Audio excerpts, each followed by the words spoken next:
계란을 부화시켜서 닭을 키워보기로 했다면 병아리 부화기와 육축기가 꼭 있어야 합니다. 병아리 부화기는 말 그대로 계란을 병아리로 부화시키기 위한 기계입니다. 육축기는 태어난 병아리가 중병아리로 크기까지 대략 한 달 정도 필요한 온도와 먹이, 물을 원활하게 공급하기 위한 장치입니다. 병아리를 부화시키는 난이도를 약 10 정도로 가정한다면 부화된 병아리를 한 달 동안 키우는 것의 난이도는 약 5 정도 될 것 같습니다. 그만큼 태어나게 하는 것보다는 기르는 과정은 신경 써야 할 것들이 적고 손이 덜 갑니다. 병아리를 부화하는 데에는 온도, 습도, 전란, 환기 등의 요소들이 시기적절하게 맞아야 부화율도 높고 건강한 병아리가 태어납니다. 하지만 병아리를 육축하는 데에는 온도, 물, 먹이만 적당하게 공급하면 크게 문제가 생기지 않습니다. 갓 태어난 병아리를 어딘가에서 구입해왔다면 모르겠지만 집에서 부화시킨 병아리는 100% 전부 건강하게 태어나지 못합니다. 부화 조건이 맞지 않았거나 어떤 다른 이유들로 인해서 기형이 나오기도 하고 태어날 때부터 항문이 막혀서 태어나는 경우도 있으며 태어난 후에 활발한 움직임을 보이지 않는 개체들도 생겨납니다.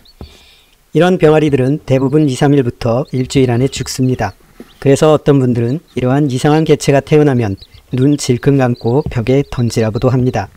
잔인하다고 욕하실 분들이 있겠습니다만 어찌 보면 병아리에게도 고통을 짧게 주는 방법일 수도 있을 것입니다.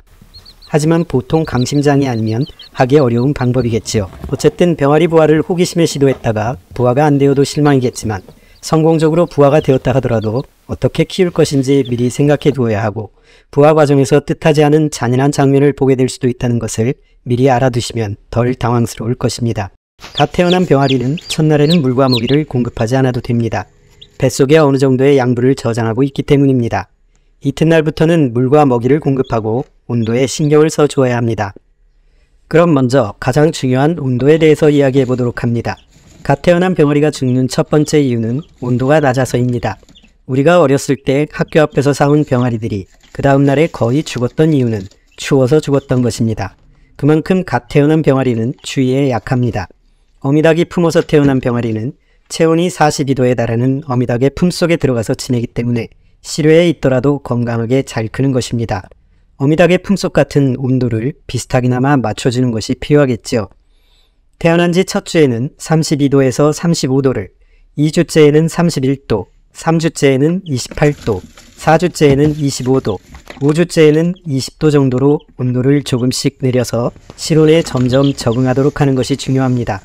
이렇게 한 달 정도 적절한 온도를 맞춰서 성장한 병아리는 이제 몸에 솜털이 아닌 깃털로 무장을 하게 됩니다. 깃털이 성장한 중병아리는 이제 스스로 체온을 유지할 수 있기 때문에 어지간한 추위가 아니라면 추워서 죽는 일은 없습니다. 그 다음으로 중요한 요소가 먹이와 물의 원활한 공급입니다. 태어난 지 이틀째부터 물은 꼭 있어야 하고 먹이도 조금씩 공급해서 병아리가 스스로 찾아 먹을 수 있도록 해야 합니다. 여기서 주의할 점이 물을 공급할 때 사발 같은 것에 물을 잔뜩 담아서 주는 경우가 있습니다. 그런데 이런 방법은 병아리가 스스로 물그릇에 빠져서 익사하거나 또는 물에 젖어서 저체온증으로 죽을 수 있습니다. 따라서 그릇보다는 니플이라는 기구를 사용해서 급수를 하는 것이 좋습니다. 니플은 쉽게 인터넷에서 구입할 수 있습니다. 급수를 할 때 매실 효소 등이 있다면 조금씩 물에 타주는 것도 좋습니다. 소화와 원활한 배변을 하는 데 도움이 됩니다. 그리고 물은 2, 3일에 한 번씩 새물로 교체해 주는 것이 좋습니다. 먹이는 태어난 지 일주일 정도까지는 삶은 계란 노른자를 가루로 부수어 줘도 됩니다. 체에 걸러서 주면 고슬고슬해서 병아리가 먹기에 좋습니다. 8일 이후부터는 좁쌀이나 쌀을 갈아서 주거나 각종 곡식을 갈아서 주고 때때로 과일이나 채소를 잘게 다져서 주면 됩니다. 하지만 이런 것들이 너무 복잡하다 싶으면 사료를 판매하는 곳에서 병아리 전용 사료를 구입해서 사용하면 됩니다. 25kg짜리 한 포에 약 2만원대에 판매되고 있으니 사료를 구입해서 한 달 동안 편하게 주시면 됩니다. 사료를 줄 때 주의할 점은 병아리는 먹는 곳과 싸는 곳을 구분하지 않습니다. 그래서 널쩍한 그릇에 먹이를 놓아주면 사료 그릇에 들어가서 똥과 오줌을 싸놓기 때문에 위생상 좋지 않습니다. 또한 닭에게는 땅을 헤집어가며 먹이를 구하는 습성이 있는데 넓은 사료 그릇에 먹이를 놓아두면 발로 사료를 헤집어서 버려지는 사료가 많아지게 됩니다. 머리만 들어가고 몸통이 들어가지 않는 사료통이 꼭 필요한 이유입니다. 저 같은 경우는 이런 모양의 사료통을 만들어서 사용하고 있습니다. 굳이 비싼 사료통을 구입할 필요도 없고 기능적으로도 만족스러웠습니다. 이렇게 한 달 정도를 육축기에서 키우다 보면 병아리들의 활동성이 높아지고 육축기가 점점 좁게 느껴지게 됩니다.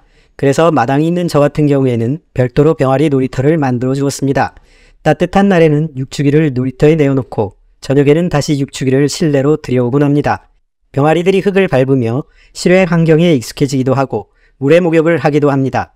좁은 육축기 안에서만 지내는 것보다는 한결 건강한 환경임은 말할 필요도 없겠지요. 하지만 아주 유의해야 할 것이 길냥이나 야생동물로부터의 위험성입니다. 심지어 집에서 기르는 애완견이 있다면 특히 조심해야 합니다. 애써서 부화시키고 키워온 병아리들이 한순간에 몰살당할 수도 있으니까요. 동물들의 먹이에 대한 집착은 상상외로 집요해서 어지간한 방어망은 쉽게 뚫어버릴 수 있다는 것을 반드시 염두에 두어야 합니다. 다행스럽게도 저희 집 멍멍이는 수년간의 훈련에 의해 이제는 병아리를 해치지 않고 오히려 동네 길냥이로부터 병아리를 지키는 역할을 해줘서 이제 맘 놓고 옆마당에 병아리 놀이터를 놓아두곤 합니다. 그럼에도 불구하고 병아리들을 마당에 내놓았을 때에는 수시로 창문 너머를 지켜보는 일을 게을리하지 않고 있습니다.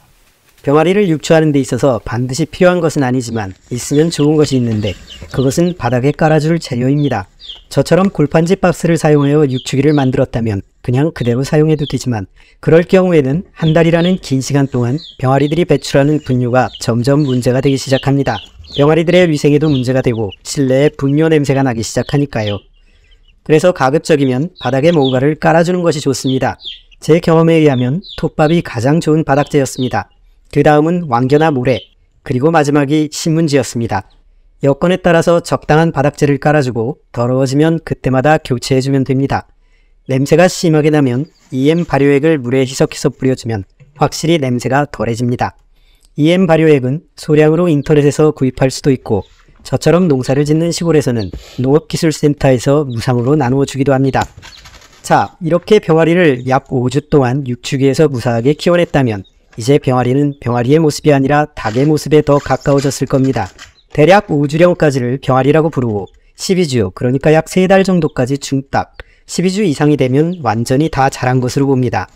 5주령까지의 병아리일 때 가장 신경 써줘야 할 것들이 많고 그 이상이 되면 먹이와 물만 잘 공급해줘도 큰 탈 없이 잘 자랍니다.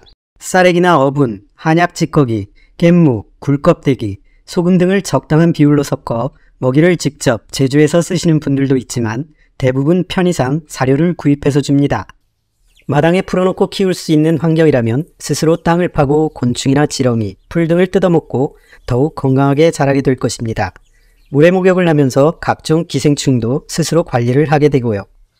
케이지에서 키우는 닭들이 대부분 여러가지 항생제나 약물을 투여받으며 키우게 되는 것은 건강하지 못한 환경을 약물로 대신해서 키우는 것이라 할 수 있습니다. 하지만 흙이 있는 마당에서 풀어놓고 닭을 키워본 결과 항생제나 각종 약물을 단 한 번도 투입하지 않았지만 한 번도 문제가 생기지 않았습니다. 병아리를 부화시켜서 닭이 되기까지 애완용으로 키우셨다면 계속 키우면 되겠지만 저처럼 식용과 알을 얻어먹을 목적으로 키웠다면 무작정 오래 키울 수만은 없을 것입니다. 3개월 정도가 지나게 되면 닭벼슬의 모양이 확연하게 달라지므로 수탉과 암탉을 어렵지 않게 구분할 수가 있습니다. 수탉은 닭벼슬의 모양이 크고 암탉은 작습니다. 이때부터 불필요한 수탉들은 정리에 들어갑니다. 제일 좋은 놈으로 한 마리만 남기고 나머지 수탉들은 한 마리씩 식탁에 오르게 됩니다. 키우는 닭의 숫자가 많아야 10마리를 넘지 않는 저로서는 수탉 한 마리면 충분합니다. 수탉은 일부 다처제로 10여 마리의 암탉을 거느릴 수 있습니다. 그래서 수탉과 암탉의 비율을 1대10으로 키워도 암탉들이 낳은 알은 거의 다 유정란입니다. 유정란이란 수탉과 암탉의 교미가 이루어져서 부화를 시키면 병아리가 될 수 있는 알을 말합니다. 여기서 잠깐 유정란과 무정란을 구별하는 방법을 알려드리겠습니다. 겉모습만 봐서는 절대 알 수 없습니다. 깨뜨려보면 알 수 있습니다. 유정란은 노른자의 표면에 흰색 꼬리 모양이 나타납니다. 무정란은 흰색 점으로 나타납니다. 암탉은 6개월에서 8개월 정도 자라면 알을 낳기 시작해서 4년, 5년까지 알을 낳습니다. 닭의 종류에 따라 알 낳는 횟수도 다르지만 1, 2년생의 닭들이 산란율이 제일 좋습니다. 2, 3년생은 그 절반 정도로 산란율이 떨어지고 4, 5년생이 되면 일주일에 한두 개 정도의 알을 낳습니다. 그리고 너무 덥거나 너무 추우면 휴란기라고 해서 한두 달 동안 거의 알을 낳지 않기도 합니다. 그래서 먹이를 먹는 거에 비해서 효율성이 떨어진다고 판단되는 시기가 오면 암탉도 식탁으로 올라가게 됩니다. 저 같은 경우는 2년까지만 키우고 그 이후에는 거의 다 식용으로 활용됩니다. 키우던 닭을 잡아먹는 것이 어떻게 보면 비인간적이라고 생각할 수도 있겠습니다만 저는 닭을 부화시키고 키우고 잡아먹는 일련의 과정을 통해서 식생활에서 육식의 비율이 현저하게 줄었습니다. 필요에 의해서 먹는 고기도 한때는 살아있는 생명이었다는 것을 눈으로 직접 보고 그 생명이 죽음이라는 고통을 통해서 우리에게 고기로 다가선다는 것을 직접 행해보았기 때문입니다. 맨 처음에 닭을 도축하고 나서 그 충격으로 몸살이 나기도 했었고 그래서 한때는 채식주의자가 될 생각도 잠시 했었던 것 같습니다. 하지만 습관은 무서운 것이라 한 달 정도 채식을 하니까 고기가 무척이나 먹고 싶어지더라고요. 어쨌든 우리가 먹는 모든 고기들이 어떤 환경에서 자라고 어떻게 도축되는지를 알게 된다면 대부분의 사람들은 고기를 먹는다는 행위가 죄처럼 느껴지게 될 것이라고 생각합니다. 그래서 지금은 동물복지라는 말도 생겨났고 도축을 목적으로 키우는 동물들도 살아있는 동안에는 좋은 환경에서 키우는 것이 바람직하다는 생각으로 바뀌어가고 있는 것 같습니다. 병아리 육체에 대해서 이야기하다가 주제가 산으로 가고 있네요. 어쨌든 저처럼 시골이라는 환경에서 살게 되면 도시에서는 절대로 할 수 없는 닭 몇 마리 정도는 꼭 키워보시길 추천드립니다. 매일매일 닭장을 열어 계란을 꺼낼 때마다 내가 점점 알부자가 되어가고 있다는 사실에 무척이나 행복해지실 거니까요.